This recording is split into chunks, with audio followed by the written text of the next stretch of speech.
What's up, everybody? We are here today to talk spoilers about Spider-Man No Way Home, right? Yeah, No Way Home.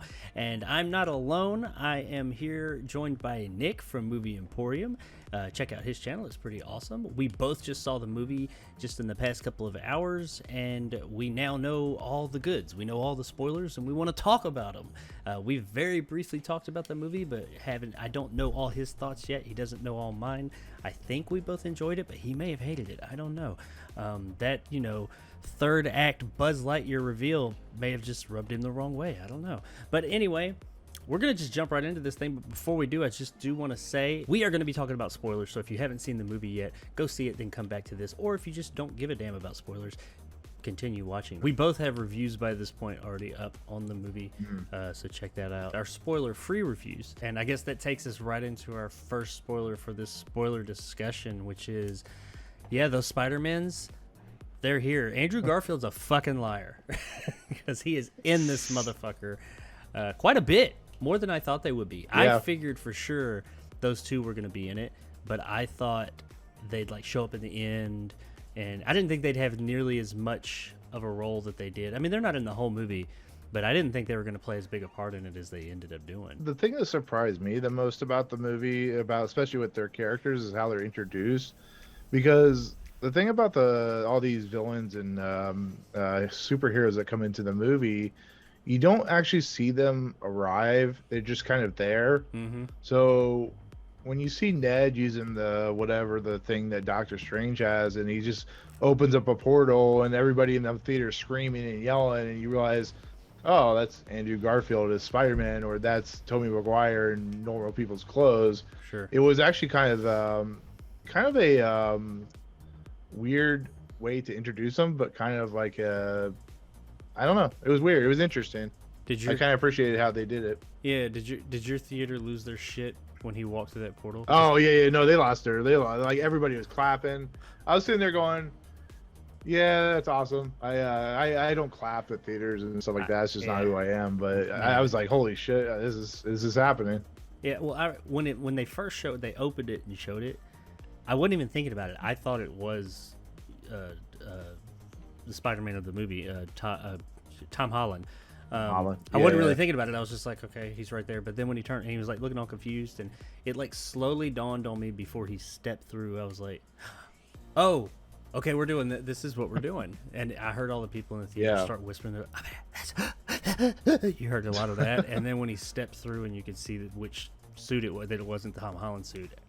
When he stepped through, they were like, oh, you heard a lot of that. And when he snatched the mask off his face, that's when they lost their ever-living fucking shit. They just like went crazy. And pretty much the same exact thing a few minutes later when Tobey Maguire popped through too. Yeah. So I mean, exactly. It was. I'm not a clapper like that in movies either. I'm not like, but it's a good theater experience. That's for damn sure. Yeah. But I wasn't surprised by it. Because I think I pretty much expected it wholeheartedly. I was just waiting for it to happen. I'm like, oh, we've gotten all the villains already. Oh, cool. When's it going to happen? I figured Tom Holland would do something, then they would pop out, going, where am I? And no, it's just Andrew Garfield in the middle of the street kind of wandering around, not knowing what's happening. And Tobey Maguire at a bachelor party or some shit, whatever he's doing. So. Or what did he say later in the movie? I think Andrew Garfield said something. You can just go around dressed like a youth pastor, or you get a suit. Yeah, exactly. That was pretty good. It's hilarious. Yeah. So yeah, that's the first big spoiler of not the first big spoiler of the movie, but that's the big one everybody's been talking about is what other Spider-Men are going to show up. Did you think at that point, because those two come in within maybe less than 5 minutes of each other, both of them show up in the movie. Yeah. Did you think any other Spider-Man or Spider characters were going to show up after that, or did you think at that point were you like they're not going to do anymore? I'll be fairly honest. I think I expected no other people, just on the simple fact that they're trying to. I mean, I guess if they brought in Miles Morales, that would have been fine. But I think they really just wanted to focus on the two main Spider-Men from the franchises that depending on how you feel between the two franchises, for the most part, we truly know and love. So even though this movie's stacked with like a million different people, it seemed like they were trying to at least keep it non-bloated. Yeah. So we're not getting like the 70s Spider-Man, or we're not getting cartoon Miles Morales or Spider Noir or anything like that. So Yeah. it was nice to see that they had restraint for what they were doing. So That is what I was going for right there, is the restraint they practiced. Yeah. I was yeah, really happy that they didn't bring in more, because that was enough. And I was like, okay, we got like villains going on. We got all the stuff with those villains. Now we got these other Spider-Men here. And I was just like, okay. Because the only one I would think that they would bring would be maybe like Miles Morales, if they were going to introduce like a live action version of him. And I was like, if they do that though, because it was like right on the edge of too much. It wasn't quite too much, it was just right. And that was a big worry of mine, going to another subject now, I guess.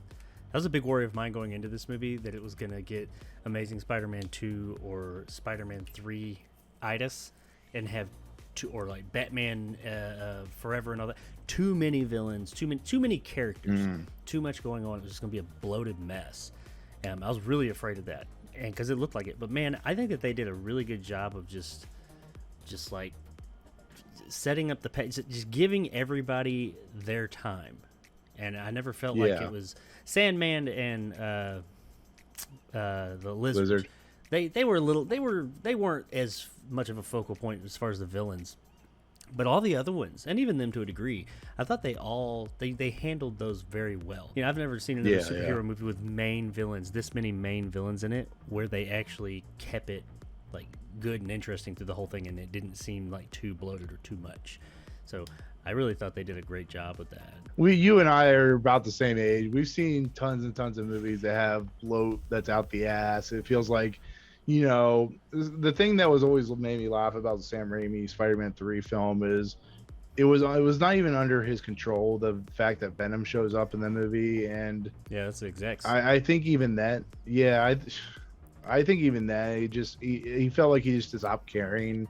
And I think the biggest difference for this film is it allows characters like Electro, the Jamie Foxx character, and allows Thomas Hayden Church to kind of, I guess, spread past what their two-dimensional characters are. It makes, you know, Jamie Foxx more three-dimensional. Yeah. And the nice thing is they're in there when they need to be. They take them away when they don't need to be in there. And they give them, like you said, just enough payoff that you feel like they have a well-rounded arc. I love what they did with Doc Ock. I love what they did with, William Dafoe's Green Goblin character, just in the simple fact that they stuck to how close they are, but they allowed them to kind of mature what they were doing and go on past that type of thing. So the bloat thing could have been like a huge problem, but like I said, that Kevin Feige sold his soul to the devil, Sony sold their soul, whatever they did, but they were able to make it work, which was really shocking, which I thought was crazy. So I fully expected it to.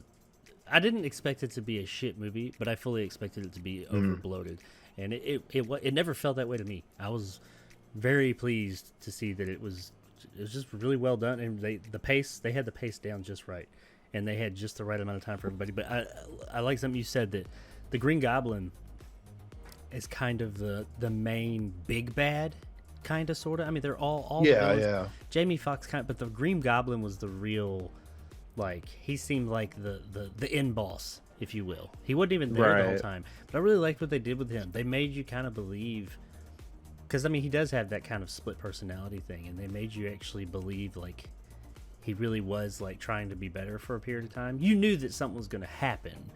But I thought it was cool about how he was the other, the Goblin himself was manipulating the situation because he wanted to not get rid of him, but get rid of Norman Osborn. And Willem Dafoe was just, man, he is so good in that role. He seems like he was having so much fun. Like they called him and said, "You want to do Spider-Man?" They didn't even talk about money or anything. He was just like, "Hell yeah, dude. That was fun as hell." Because he was just hamming it up, but in the best kind of way.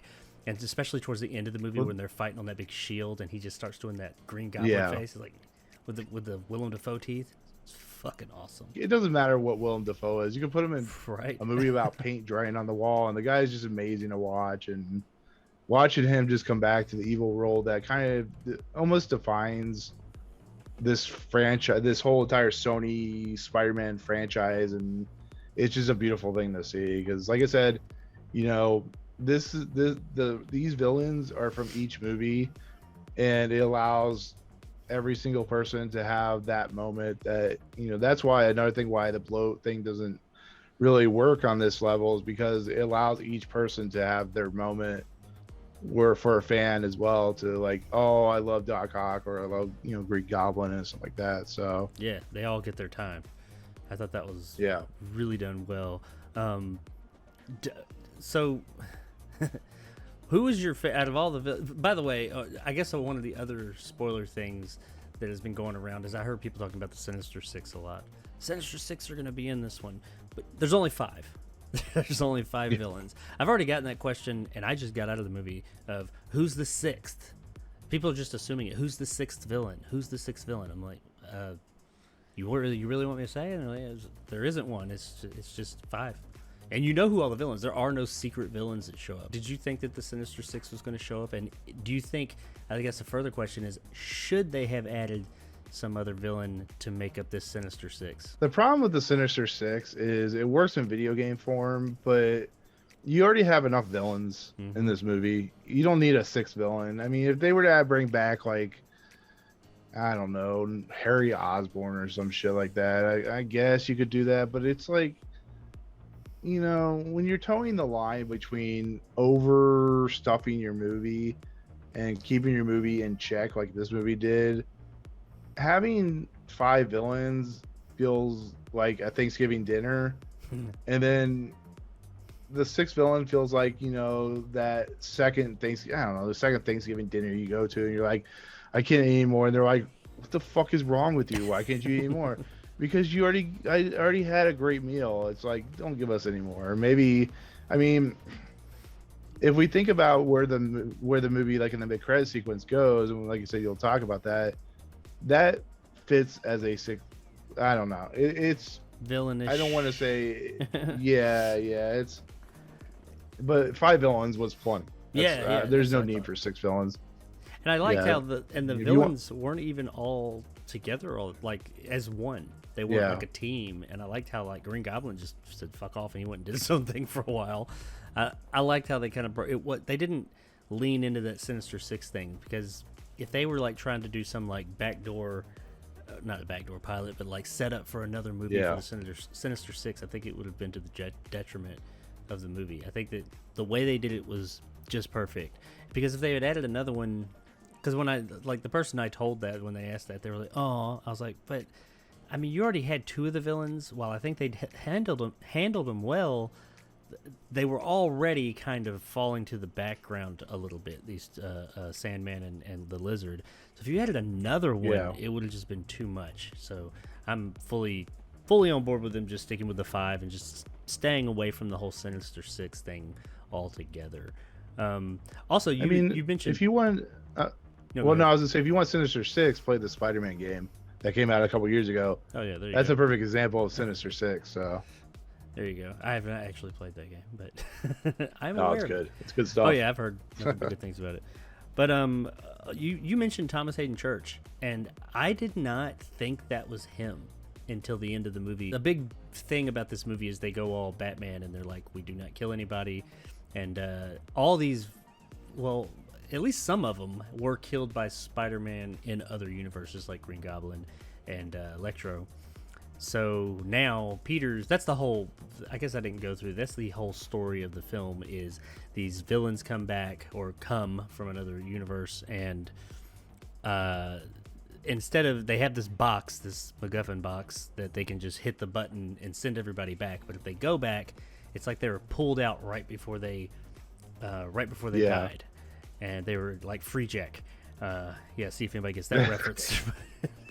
Actually, that's a funny thing too, because free jack, that's a good pull, by the way. The concept that they're pulled, like, I love how they explain exactly where they were pulled from, because when Doc Ock, the Alfred Molina character, is like, I was pulled right before I was killing Spider-Man. Well, that's not even the end of Spider-Man 2.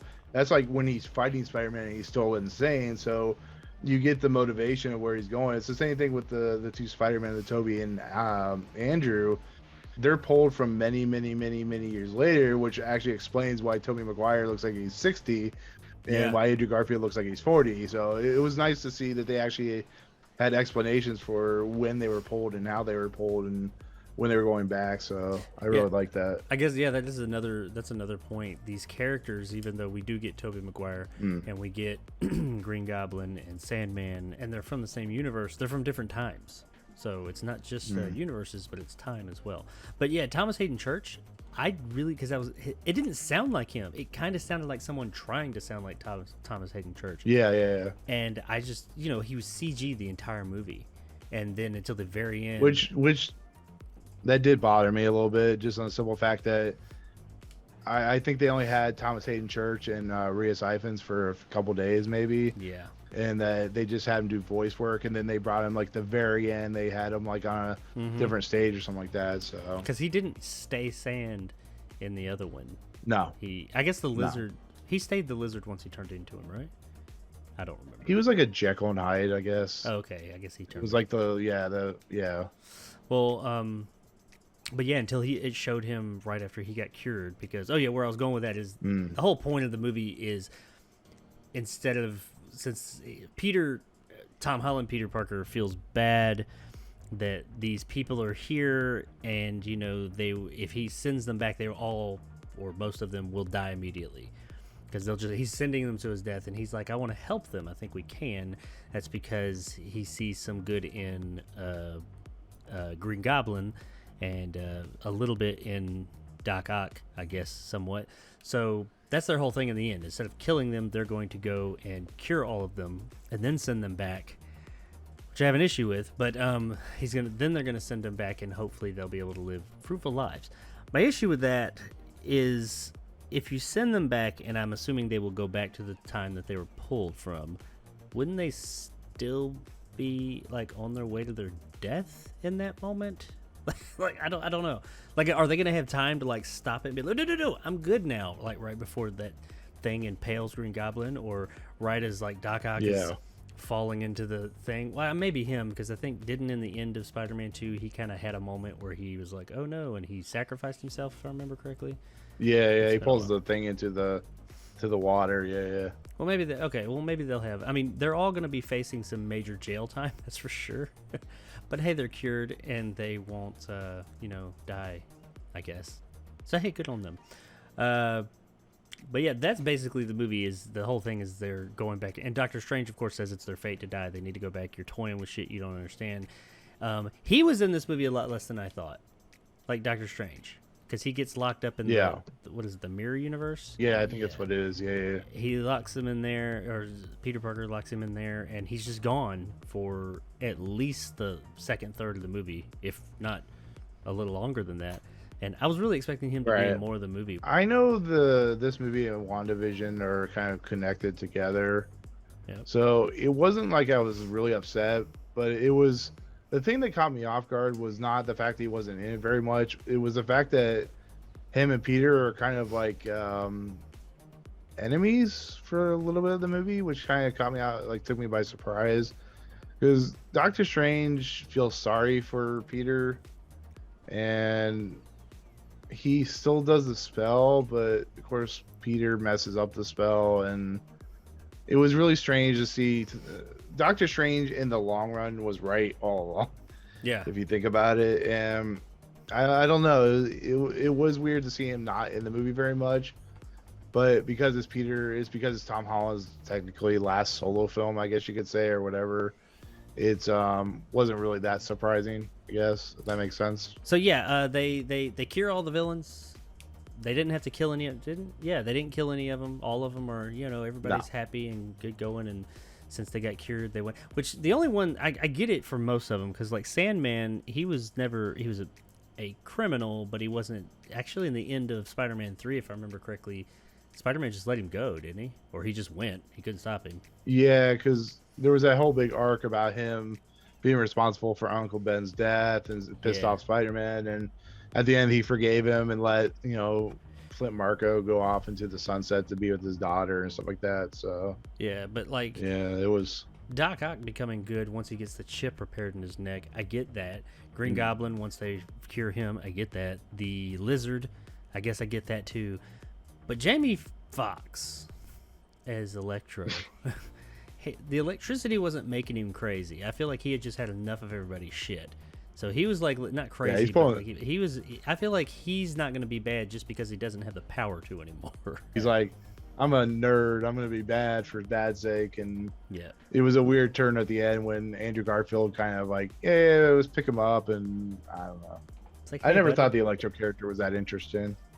No, and I thought he was far more interesting in this movie than he was in the Amazing Spider-Man 2.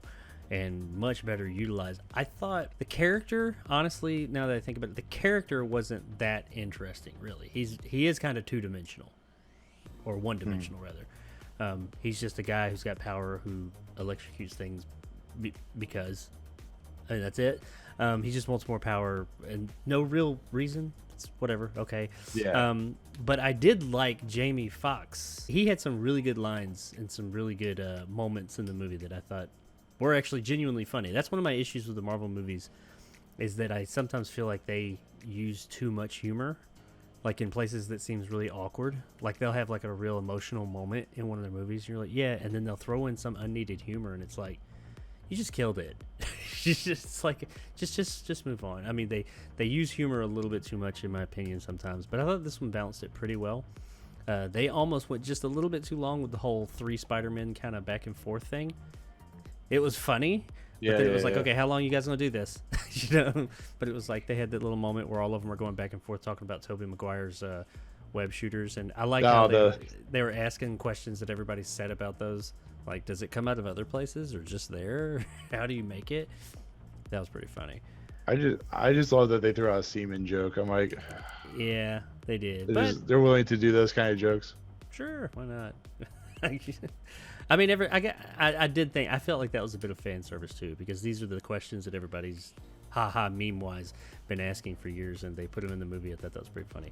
Now, you had mentioned Miles Morales earlier, and I know we're bouncing all over the place. That's how my mind works. But you mentioned Miles Morales, and while he doesn't make an appearance in the movie, I did like how they sort of kind of a roundabout referenced him with Jamie Foxx or Electro talking to, was it a mate? Yeah, it was Andrew Garfield. Yeah, it was. Yeah. I like how they had that whole dialogue there just so that they could get to that one-line punchline that everybody was like, ha, wah, wah, wah, you know. But it was good. I mean, I thought that was cool, because that was my opinion. The only thing they could have put in this movie that I don't think people would have been expecting would have been Miles Morales. I mean, I think people would have lost their ever-living fucking minds if that character played by somebody showed up in a portal in the end or something, but I'm happy they didn't once again. Something I noted in my review, and I don't know if you felt this way, there was something about it. It felt different than the other Marvel movies. My personal opinion is this feels most like the Tobey Maguire Spider-Man, not in the level of like, you know, the camp visual fidelity and having Avengers, but it had, you know, that tone to it where it feels so big but so small. Yeah, that I said that exact same thing in my review. Yeah, it's like, you know, the problem with Homecoming and Far From Home is they take place in a wide scope of Tony Stark is still in the foreshadow, and this is happening here, and they're in Italy or they're in Washington D.C. Here, everything takes place in New York City. Yes, it has Doctor Strange, like you said, but it just feels like the stakes are meant for Spider-Man and no one else, but as we see later on, it affects the whole entire world, you know, when it comes to who Spider-Man is. But yeah, I mean, it really has a different feel to it that like I said, with it being like 20 years of like fan service for franchises, I felt that it really did, you know, hone down who Spider-Man was, and, you know, having everything that happens to him, it feels like a personal experience than a much larger experience. Yeah, sure. You made a good point, and that spurred something in my mind. That it felt like, I feel like the MCU movies have felt a bit different since Winter Soldier, probably since Winter. And I love Winter Soldier, but when Winter Soldier came out, or maybe Civil War, right in that era, is when they stopped being so much like the individual movies, not the team up movies. They stopped being individual. Hey, this is a Thor movie or a Captain America movie or an Iron Man movie, which I haven't got one of those in a while. But an individual character movie, and they're more. It's an Avengers light movie. It's like, hey, we're going to take just some of the Avengers and have them all together. Yeah, we might call it Captain America something, something, something, but we're going to have other heroes and Avengers come in. And it's like, it all felt so crossover. This one, well, there are definitely crossover things. I mean, hell, the whole thing is a crossover with other Spider-Man movies. But crossover as far as the MCU goes, besides Doctor Strange, which, as I mentioned, he's only in it.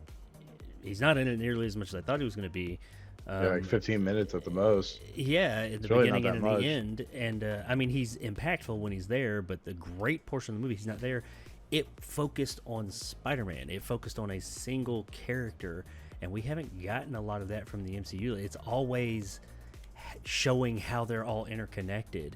And this movie didn't focus on that, and I really like that. That felt like they were getting back to their roots a bit. Once again, that might be Sony. That might be Sony saying Spider-Man's ours, so we're going to focus on him. And okay, we'll sprinkle in a couple of these other ones because Marvel and all. And maybe that is it. I guess we'll find out when the next Marvel movie comes out. If it all of a sudden becomes a big crossover extravaganza, then we know that's Sony, because Marvel wants to cram in as much as possible. Have you watched Hawkeye? No, I have not yet. I was waiting until Have you heard anything about episode 5? Is that the one where King Pinch? Oh, the thing I was gonna, yeah. The thing I was gonna bring up is Matt Murdock shows up, which brings a whole new level of whatever into the MCU. But that was surprising it came so early into the film, and he's only in it and he catches the brick. But it's nice to see Charlie Cox come back. Absolutely. Not Ben Affleck, but Charlie Cox. Yeah, I love Daredevil, the Netflix Daredevil show. Yeah. Matt Murdock does show up. He's pretty close to the beginning of the movie, and the way they introduced him, just real matter of fact, and that Kang comes in, and it doesn't even give you time to focus. It just happens, and when you go, what? Oh, and he's there. That was another moment the audience was like, ah! And you got lots of gasps, even though we were kind of expecting it. That's something this movie did really well. I didn't lose my mind over anything, but even though I was expecting a lot of these things when they did happen, it was done so well that it was still kind of oh cool. They would distract me long enough to throw something in there. But yeah, I loved seeing Charlie Cox back as Matt Murdock and catching that brick, and then I liked how they. Somebody throws a brick through the window because everybody knows who Peter Parker is and they think he's bad, or some of them do, and the brick comes through the window. Whoever threw this needs to be playing for a Major League Baseball team, because if you see what floor this apartment's on, it's on the 12th floor. I was like, holy shit. But this brick comes flying in, and it's from behind him, and he catches it like that, and it's nobody else really notices it, and they're all standing there because they're all like, ah. And Peter looks at him and goes, how'd you do that? And he just says, I'm a really good lawyer. And then it goes to the next scene. I was like, that's great. He was just there just for a cameo. The fact that Charlie Cox even came in as Matt Murdock, or Vincent D'Onofrio came in as Kingpin, actually is pretty impressive to think about, because you would think Netflix would be like, fuck no, we ain't giving you Charlie Cox to play Daredevil again. And yeah, because he can play the character, but he just I don't know. I guess that's not him. That's up to Marvel. They have to whatever. He can't be that version. That was fan service through and through, but it was good. I liked it. Yeah. That was some good fan service. I enjoyed that. But that being said, there is, like I said, the couple of other surprises, and one of those would be that death we were talking about, and it is Aunt May. Marissa Tomei bites the bullet in this one and ultimately becomes Tom Holland's Uncle Ben. Yeah, it becomes Tom Holland's Uncle Ben and his driving force to get the Green Goblin. She gets hit by his what does he call it? His little hoverboard thing comes in and glider. Glider. Yeah. It looks like it sideswiped her because it happened fairly quick, but she was still alive. Now this scene, and then she dies, and a couple of things about this scene. First of all, I like how they did it, how she got up and talked. I knew something was up though, because she was acting weird. So I was like, did she just get fatally wounded? But then I was like, okay, maybe she didn't. I'm not sure. So I did like how they put that doubt in my mind. That was a good little switcheroo they did there. But then when she started doing okay, I don't feel good, I was like, oh, yep, she's dead. And I like how they did that. Now, I will say that there were a couple of people in my theater that were, you started to hear the sniffles. I thought it was an emotional scene. I thought Tom Holland's performance actually there was what sold it the most. Nothing against Marissa Tomei. I thought she did too, but I thought his emotion, the things he was saying. But honestly, I thought the one from Endgame was probably a bit more emotional. I don't get teary-eyed at movies very often. I'm not saying I'm some big manly man. Nothing wrong. If you do, you do. But it did it for me. I thought it was a good scene, but I feel like I'd heard people talking about how it has such an emotional, hard-hitting scene in it, assuming it's that one. And it was fine. I liked it. It was a good scene, but I didn't think it was just like this mind-blowing scene. But yeah, Marissa Tomei, she's out. She gone. she did. I'll be fairly honest. I love Marissa Tomei as the next guy. She's attractive, even at her age. She's very, very hot. My major problem with her character is she was never very she was never very engaging as Aunt May. Mm-hmm. Not unlike Rosemary Harris, I think, from Tobey Maguire's Spider-Man, Best one. There was yeah, exactly.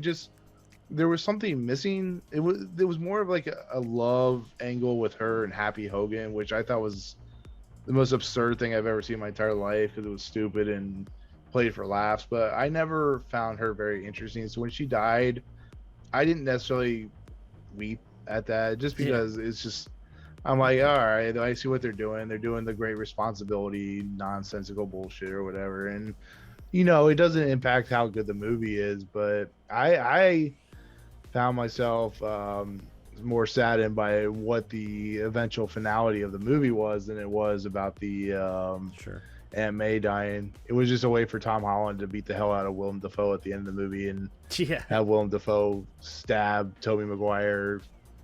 That you see that where everybody's like, oh, damn.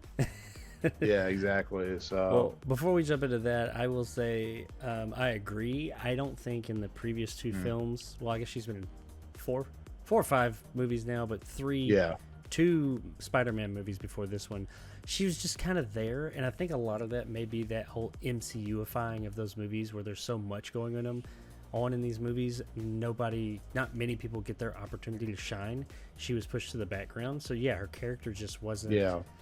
If you didn't already know who Aunt May was, you would totally not care about this character. You already kind of don't. Yeah. And I felt like something was going to happen to her early on in this movie because this movie pushed her to the forefront a little bit more. Like they started showing more stuff with her, and she had a more engaged. Now, granted, everybody, I thought, all the people that had kind of been sidelined in the past had more fuller roles this time around. Mm-hmm. But hers especially, so I was kind of like, they're building to something. They're giving all these people extra time on the screen, so something's going to happen to one of them. I feel it in my bones. But even so, I mean, I was just kind of like, well, yeah, that sucks. Sucks for him. I feel like it was just, like you said, motivation for him to go after Green Goblin.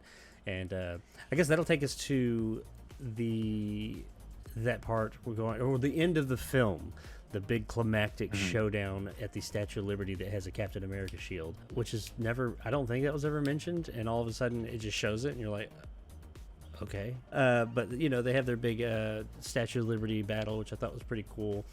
From my perspective, a couple of standouts for this scene. There's one in particular, in my opinion, the most emotional scene in the movie.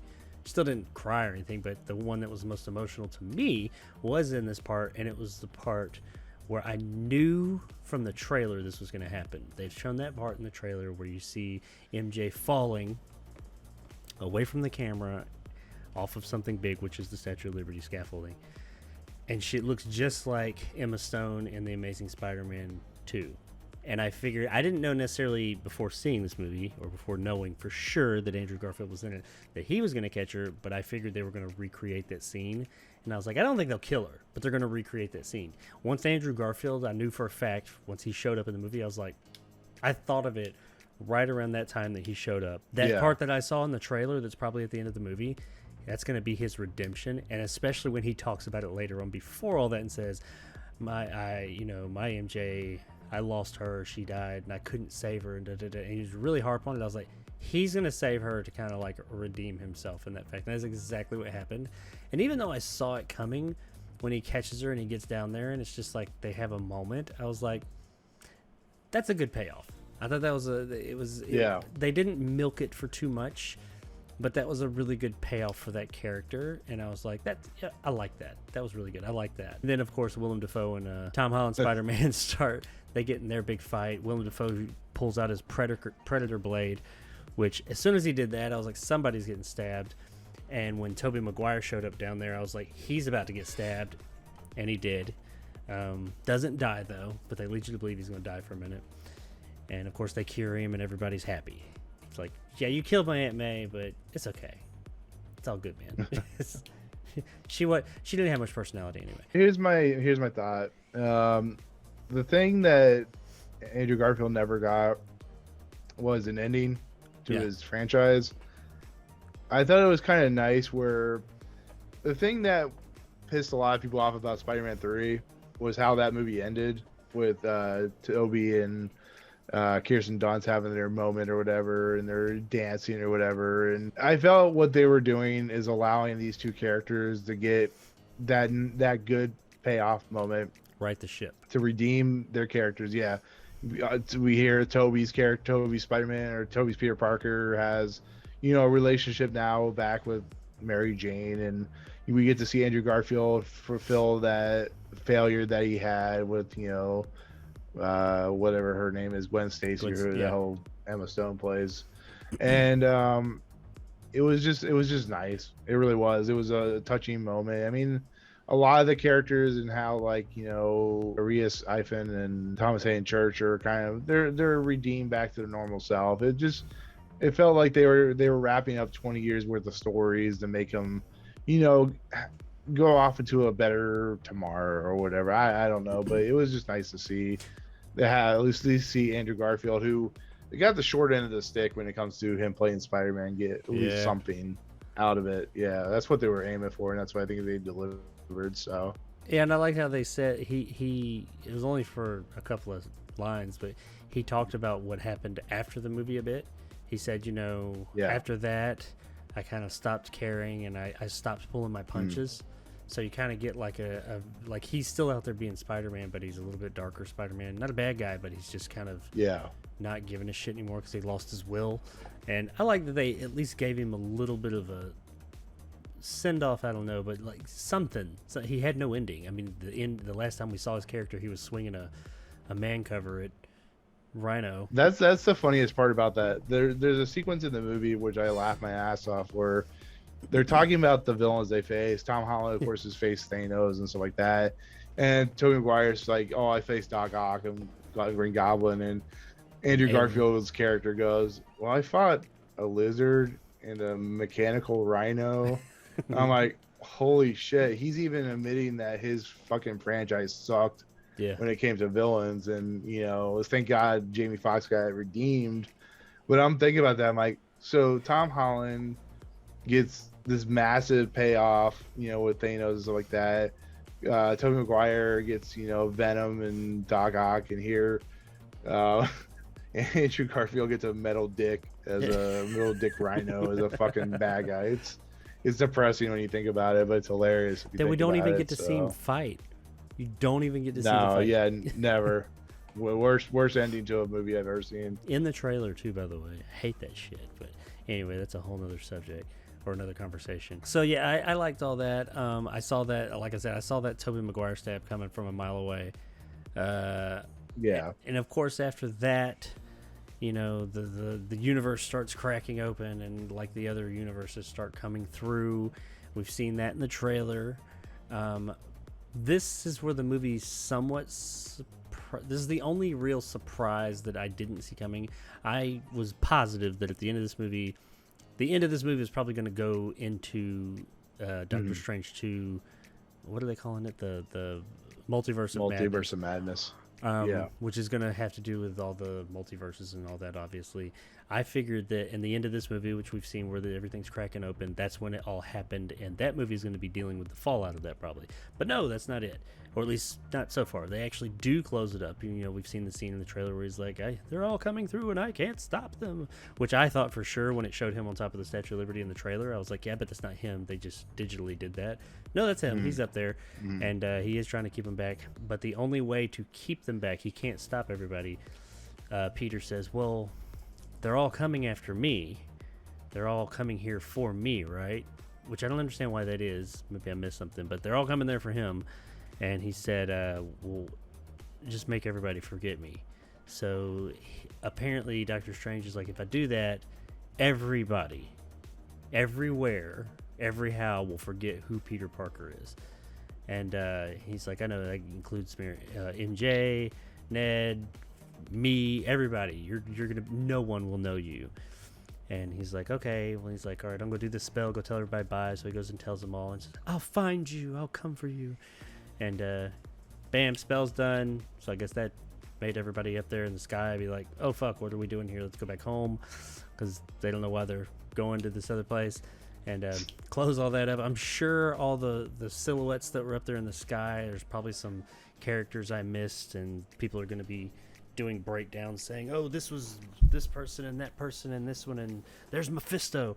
But yeah, so at the end of the movie, nobody knows who Peter Parker is anymore, and he starts fresh. He starts anew, kind of like you said. It gives them an opportunity where if he opts out, they can use that to their advantage to have somebody else come in the role or something.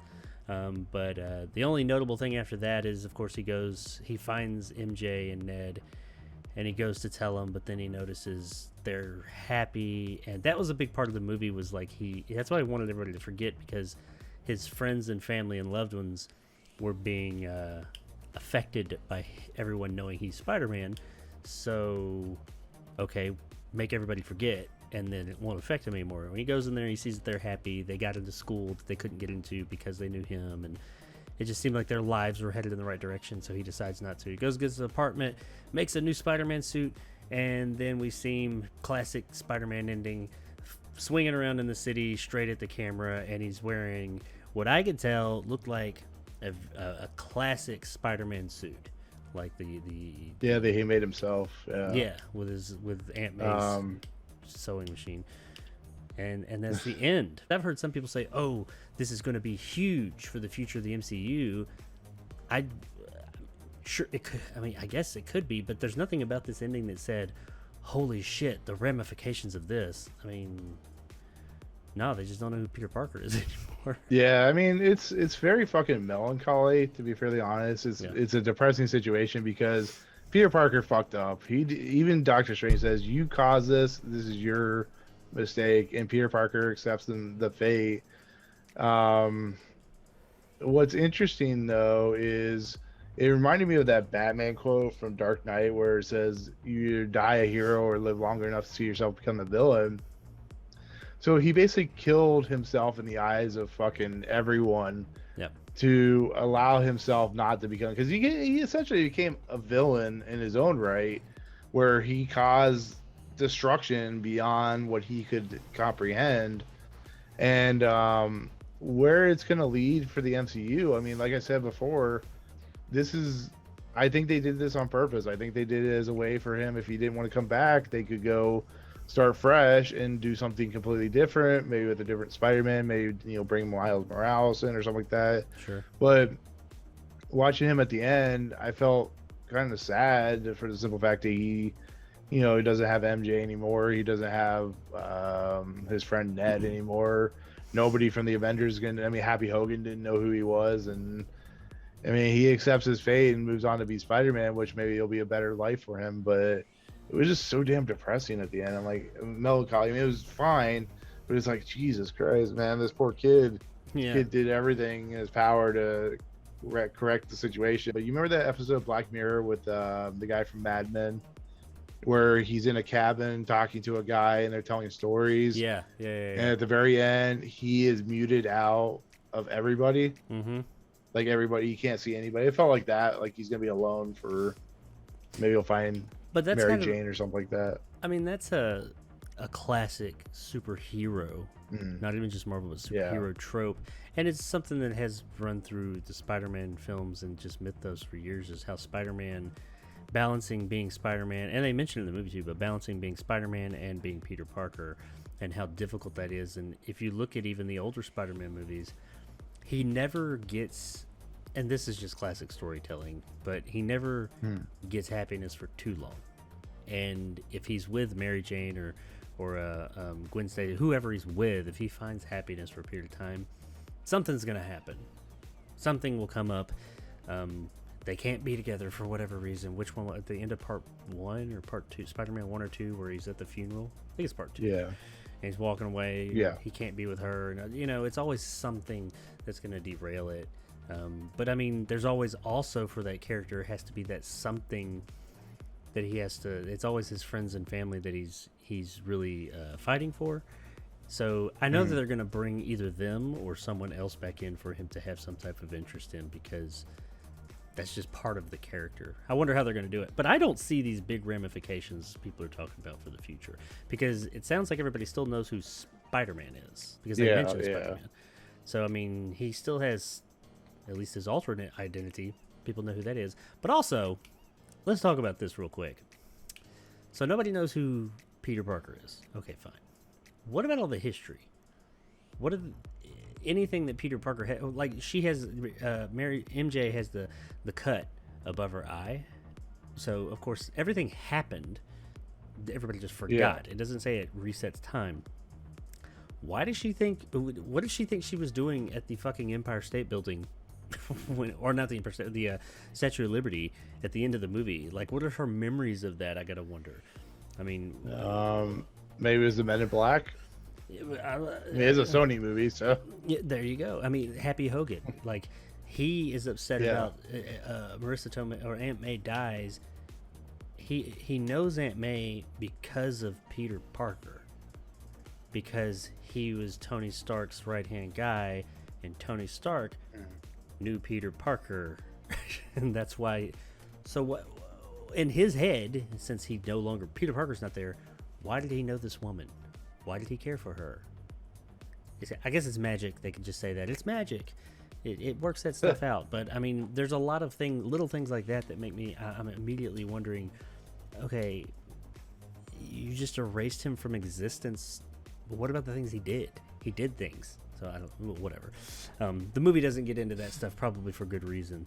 That's a rabbit hole they don't want to go down. They're hoping you don't think about it. But that's the movie. I mean, I myself overall, I really liked it. I think we've already expressed that, which I guess take us into the two. There are two, ladies and gentlemen. A mid-credit scene and a post-credit scene. Unfortunately for me, the mid-credit scene had already confirmed being ruined for me. I had already heard what it was. Didn't know what the post-credit scene was, but the mid-credit scene I knew, and it is probably. I don't know how impactful it could possibly be impactful for the future of the franchise. It was just a bunch of Tom Hardy doing his Venom shtick. Yeah. To be fairly honest. It was not that. It wasn't anything special until the very end of it. And really, it actually kind of pissed me off a little bit. Well, what I didn't like about it, and what I didn't like about it when I heard about it, was it took one of the biggest surprises of the year, which was the end credit or mid credit sequence of Venom: Let There Be Carnage, which was a movie that was okay. I didn't love it. I didn't hate it. I liked it more than the first one, but I wasn't a huge fan of the first one. A huge fan of Venom, but I wasn't a huge fan of that movie. It was okay, but that end credit sequence where he goes over to the MCU was like, oh wow, yeah, that was surprising. I didn't see it coming. They did something there. But then they just nullify that in this one. It's like, well, he just came by just long enough so they could tie these two movies together and then have him going. I feel like they filmed those two scenes in the same day. And I mean, the scene was okay, I guess. We see Tom Hardy sitting at a bar in like Tijuana or wherever he's at, talking to a bartender, and the bartender's telling him about all the superheroes that live in this universe and all that stuff. And he says, maybe we should go see this Spider-Man guy. And then I guess this is all happening when the thing at the Statue of Liberty is happening, because when everybody else there, he just starts to disappear and go back to his universe. So as quickly as Venom came into the MCU, he is forced out. But the only thing of real consequence in the whole thing is the camera pans down and we see, I guess Venom was leaking, I don't know, but there's just a little piece of the symbiote. Saying that right? Yeah. Yeah, symbiote. Symbiote. A little piece of Venom that he leaked. Just He A little, it's a little little piece. piece of venom on the countertop, and right before it cuts, you just see it kind of go like that. So I guess that little seed of venom, that's what they should call it. The seed of venom. But that little seed of venom is enough, I suppose, to infect somebody. And maybe we're going to get That's an MCU venom. It's not going to be Tom Hardy venom, which, no. depending on how you feel about those movies, I don't know. I like Tom Hardy, and I even like him as Eddie Brock, but those movies just, I haven't been thoroughly impressed. Oh with them man, so. don't get me started on the first Venom movie. Oh god, don't get me started on that one. Yeah, I didn't love I it. fucking hate that movie. I think the problem with this mid-credit sequence is Sony's trying to set up their own universe, and if they pull Tom Holland's Spider-Man out of this universe, out of the MCU for a while, they're basically starting up the symbiote storyline for the trilogy for, Venom to take over Spider-Man's suit and stuff like that. I think that's where it's headed. But now you have Morbius, and now you have whatever how they're gonna do with Eddie Brock and stuff like that, which is a thing that pissed me off because I'm like, I don't really care for the Venom movies, but it would have been cool to see Venom versus Spider-Man. And here doesn't seem like we're gonna even get that, No. which kind of sucks. I think Doctor Strange 2 is gonna have a lot of effects on where Spider-Man goes, because it doesn't make any sense. It's like you bring like a cool character in, you just spit him out. It's like, yeah, it doesn't work. So it was really frustrating, but maybe that's why the last end credit sequence was in there.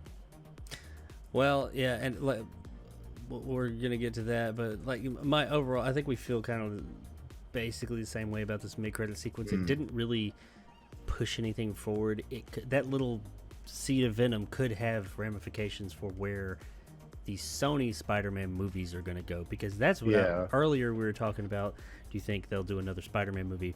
Yes, of course they will do another Spider-Man movie, and I think Tom Holland will definitely come back as Spider-Man. I guess the question I should have asked is, do you think that there will be, at least anytime soon, another or MCU Spider-Man movie? I think they could do another Spider-Man, but I think it's gonna be a while. I think they want to end it here, maybe do some stuff with Sony, and then maybe bring him back. When that is, maybe Avengers. To be fairly honest, Yeah, that's my opinion. I don't know. It's good. It's really, I think the way they ended it really kind of shows you that they're wanting to let Tom Holland maybe take a break, allow him to recruit himself, and then kind of go from there. I have no idea if they're gonna. I'm sure he's contracted to be in more MCU movies, but it probably not necessarily Spider-Man movies. So I guess we'll see. Now, the final thing of this movie, the final post-credit scene that I waited through the seems like 10 minutes of credits to get to, came about, and I'd heard, you've got to see this post-credit scene. It's so pivotal to the future of the MCU. I don't know, it links universes together, and it's all this great big thing. So I'm sitting here waiting for this great post-credit scene, which is not bad, but it's not what I was expecting. And it's a trailer.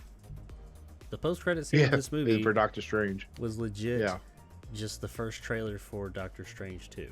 That's all it was. Like, it's not even like a pseudo trailer. It's a fucking trailer. That is it. And I mean, Yep. the movie looked cool. I mean, it was fine. It kind of gave you an idea of like tone, I guess, to a degree. When I noticed it was a trailer, I started looking for Sam Raimi-isms throughout. Didn't see any Raimi Cam action, which I'll be disappointed if we don't get some Raimi Cam. But of course, really there was a lot. It threw, like any trailer, it threw a lot of stuff at you at once. You probably caught more than I did. I did, like you said, see the and I thought of Suicide Squad as well, with that star squid monster thing in the street. Yeah. My understanding is that this movie, and this might be just people talking out their asses, but this one's supposed to be kind of horror. And I think maybe people are just saying that because Sam Raimi's attached, which he's made more than just horror, but it's Sam Raimi. He is kind of associated with that. But the only thing that really like jumped out and was kind of like a moment, not for me so much, but for everybody else in the theater. I knew who it was, but I have not seen this version. Was in the end of the trailer we see Doctor Strange, evil Doctor Strange, which my understanding is he is from the What If series, and I have not seen the What If series yet. So I saw it and I was just like, okay, it just looks like Doctor Strange was, his eyes are a little darker. So is this a big deal? Because I know you've seen What If, so you're probably more qualified to talk about this. I thought it felt like a Sam Raimi movie. The What If stuff is really interesting because the whole episode deals with Doctor Strange is trying to bring back his girlfriend who dies or whatever, and he ends up fucking up his own universe. And it's really interesting because there were like, what could happen next with that character. So I like where it's headed. I like Doctor Strange, the first movie. I like what the movie did, but we'll see. Like I said, it's a trailer. It just gives you the next part of this multiverse of madness that's going on between these three products. And I personally liked it, but I can understand if you're like, okay, sure, I guess that's cool. I mean, that's not really adding much to the Spider-Man story, but for me personally, I liked it. So I didn't dislike it. I didn't think it added, as far as like Spider-Man, nothing in this post-credit sequence spoils anything in the movie, I don't think. I mean, it's just the after effects of what he did in the movie. Yeah, basically, he's having to pay the price for it. When people, I feel like people are going to get this trailer or a version of it officially online fairly soon anyway. And when they do, Yeah. I don't feel like watching this trailer is going to spoil this movie at all in any way, shape, form, or fashion. The Doctor Strange thing in the end I thought was neat. I do wonder where they're going to go with that. It had Wanda in it from WandaVision. Right. What other multiverse stuff was in the trailer, though? Like I said, I was just kind of like perplexed at what it was I was watching until about a quarter of the way through, and I realized this is just a trailer. Did you see any other like characters or anything like that pop up in it that I may have missed? Nothing that wasn't in the first movie, like Mordo and stuff like that, were in it. But I think it's just gonna be what leads into like Ant-Man with Kang and stuff like that. I think it's just a way for the entire MCU just to kind of continue forward with the opening of multiverses, to bring in Fantastic Four, X-Men, or whoever else is going to be in the future of the MCU, I guess. Do you think this is going to be in conjunction with or like a result of what happened in the end of Loki? Yeah, I think it's all connected in some form or fashion. Like happening at the same time or something, like this rift or whatever's going on. That's Spider-Man No Way Home and a little bit of Doctor Strange. We love watching movies, but when it comes to MCU, it could be a rough experience sometimes, and this wasn't, so that's always good. Yeah. I guess the only other thing I'd have is I've made it no secret in the past couple of years that my interest in the MCU has been not my interest, as a result my interest has been waning, but my faith in the MCU since Endgame has been dwindling, because I don't feel like, well, they've had some decent movies since then, like Far From Home was pretty good, and they've had some ones that were pretty close to bad, or at least just mediocre. They've had some mediocre ones since then. The MCU has felt very scatterbrained, like they don't know what they want to do. They don't know how to proceed forward, it seems like, and they're just kind of throwing everything at the kitchen sink. I will say this restores my faith a little bit. I do wonder how much Sony had to do with that. I know I've said that a few times, but it's because I felt like they have been kind of on a downward track, in my opinion, since Endgame ended, and this is the most focused I've seen them in quite a while, and like you said, the most ambitious and original. But even it's weird that I say original when the vast majority of the movie is bringing back old shit, but I mean it's yeah, it was the most fun I've had in an MCU movie since Endgame, at least. And I'm hoping that moving forward we get more of this and less of what we've been getting for the past little bit. Yeah, this is you know what this is to me personally, and I mean, I'll leave it off at this. This is Marvel and Kevin Feige taking the training wheels off, letting that bike ride, and sometimes they crash and burn. Sometimes they get a decent movie like Shang-Chi. Sometimes they get shit like Captain America and the Winter Soldier. And I was gonna say, if you like that, more power to you. But I mean, it's just they're doing things that no other studio is doing or willing to do, and for better or worse, at least they're trying, I guess you could say. Yeah, that's where I'll leave it. At least they're attempting to do things that are different and possibly exciting, like Spider-Man: No Way Home. But not like Black Widow. Yeah, there you go.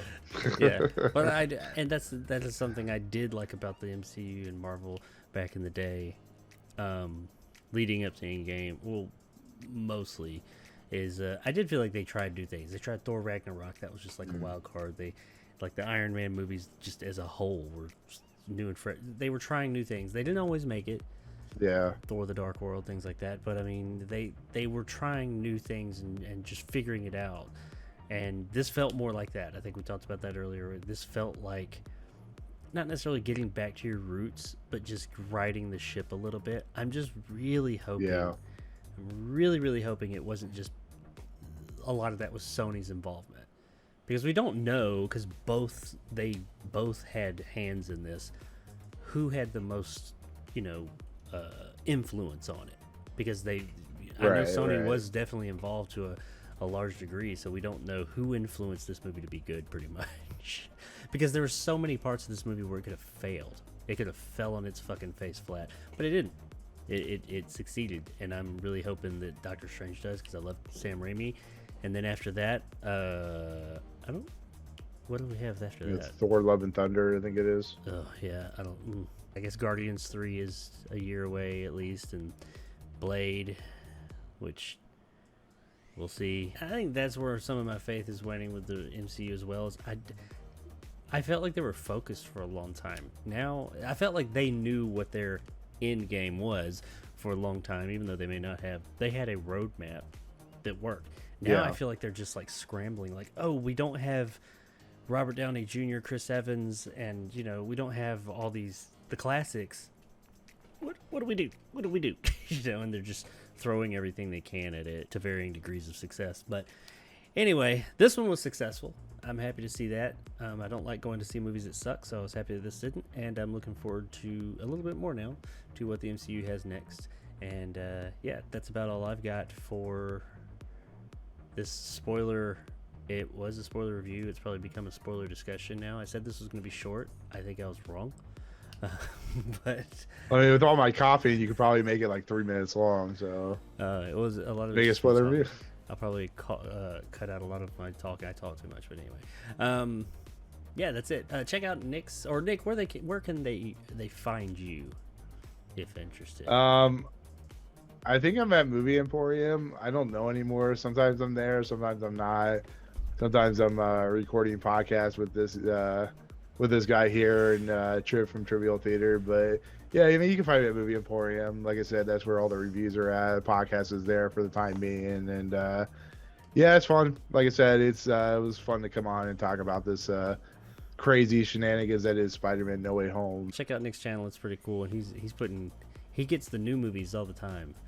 I get the new movies after they've been already out. He's got the content. Yeah, but your movies are more entertaining to read about than mine, so I don't know about that. Not all of them. I mean, have you seen what I review sometimes? But I do appreciate you guys hanging out. Sorry it was a little bit longer than I expected. Hope you guys enjoyed our thoughts on this crazy little movie that's been circling the internet for the past year and change. I don't know whatever are they going to talk about now since Spider-Man: No Way Home is out. What are we gonna? The channel's closing down. What? So I don't know what they've been talking about it so long. People, yeah, like you said, channels are gonna start closing down. They don't know what to do, but I'm sure they'll find something else to talk about, another Star Wars movie or something. But that's all I got, and I appreciate you guys hanging out. Nick, thanks for coming on, and I will see all you guys next time. Bye, I guess, whatever. Yeah. I don't end my videos like that usually.